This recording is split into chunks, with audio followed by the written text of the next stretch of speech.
Satnam Namaste. So we're going through evolutionary growing pains. The energy is really intense right now, and it's building. And we're going through a profound evolutionary change in our consciousness. It's like all of humanity is going through great birthing pains. In essence, a new human species is being birthed, and this process can be very uncomfortable. So where it becomes the most uncomfortable is, where in your life do you evolve the quickest? Where do our challenges come at us like bricks to the head, one right after the other? Where do most of our big spiritual lessons come from? Where do we pay the most karma? One answer only: in our relationships with other people. All relationships, our friends, our intimate partners, our children, our parents, our siblings, our boss, our teachers, our students, basically everyone and anyone. We're all merging into a state of oneness, a state of consciousness where we experience everyone as ourself. This sounds beautiful and ideal, doesn't it? So why is merging so painful? Well, you need to ask, what doesn't want to merge into oneness? It's the ego, and we all have one. All the great masters and avatars that have walked this planet before us had to confront their own ego mind. No matter how sattvic your ego has become through meditation and other practices, it will not go down easily without a fight. And this fight will come through your relationships with other people. It is through other people that it's the only way to clearly see your ego and its many attachments. You may spend a lot of time alone and feel at peace and harmony within yourself. And all it takes is a call from your mother or a challenging friend, and out it comes. The ego comes bursting out from its hiding from within the shadows. Except the ego will always blame the other person for disturbing your inner peace. The ego will never say to you, I need to be honest with you. It's actually me that's causing you all this suffering. So you know what I'm going to do? I'm going to leave now. I've packed my bags, right? I've got my plane ticket. I'm not even going to send you a postcard. So good luck. Good luck with your life without me. No, the ego is not going to tell you that. The ego will tell you that it's the other people in your life. It blames and complains. It tells you that you're right and justified, and that the other person is wrong and needs to pay somehow. And when it becomes best friends with the victim consciousness, which it always does, look out. They're a toxic duo. Right? The ego and the victim consciousness traps you in a web of illusion where you can't even see your life in truth. You can't see other people in truth. And you refuse to take responsibility for your creation. Each person was placed there by you. So now is the time to grow up. It's time to let go of this petty game of us and them. It's not enough to know this. It's time to live it. It's time to realize the truth that you're not separate from anyone or anything that you can see. So you're not a victim. You're a powerful soul who refuses to claim your power.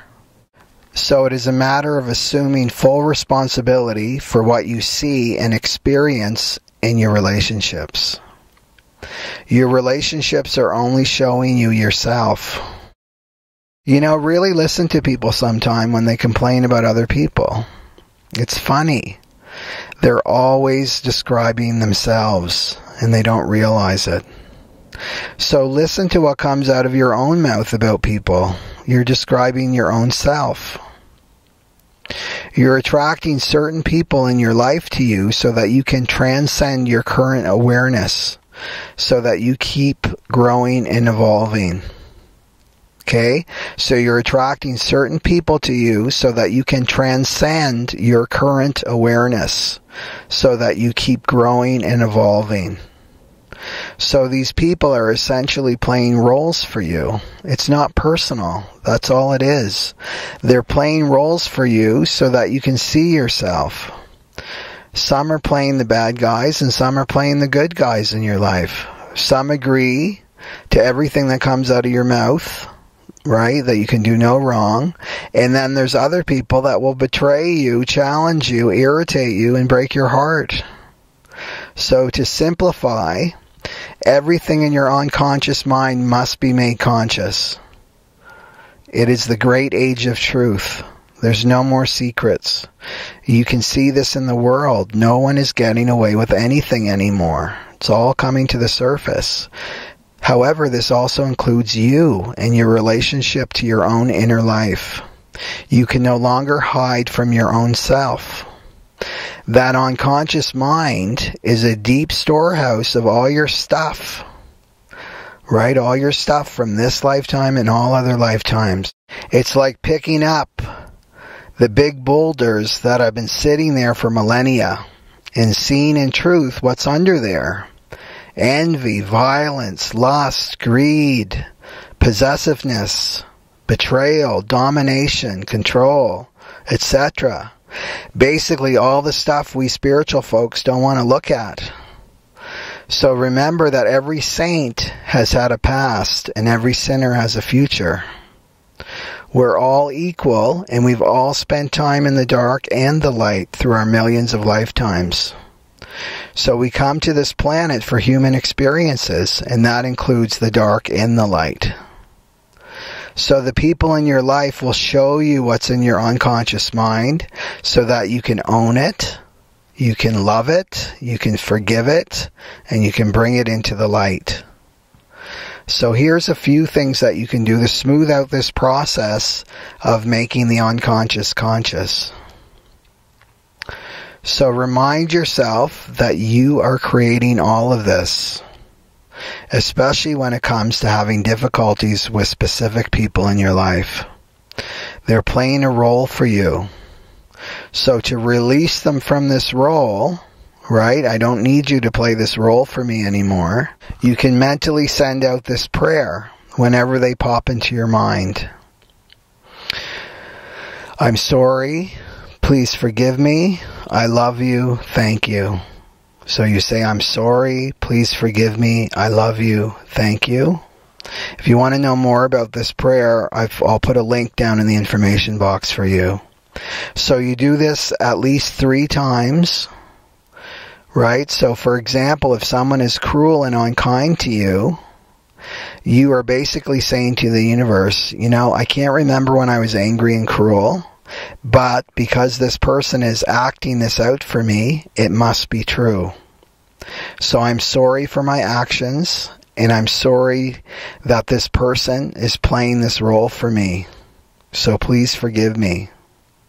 And I recognize that you are me. We are not separate. And I'm welcoming you into the light of awareness by saying I love you. And lastly, thank you for helping me to transcend my current awareness and to keep my heart open. And also here is an amazing Kundalini Yoga meditation to clear karma with others. So just click the link above and continue to be gentle with yourself through this amazing time in our human history. And also to not close down your heart. Keep your heart open at all times. That's really what this is all about as we do merge into one. Sat Nam Namaste.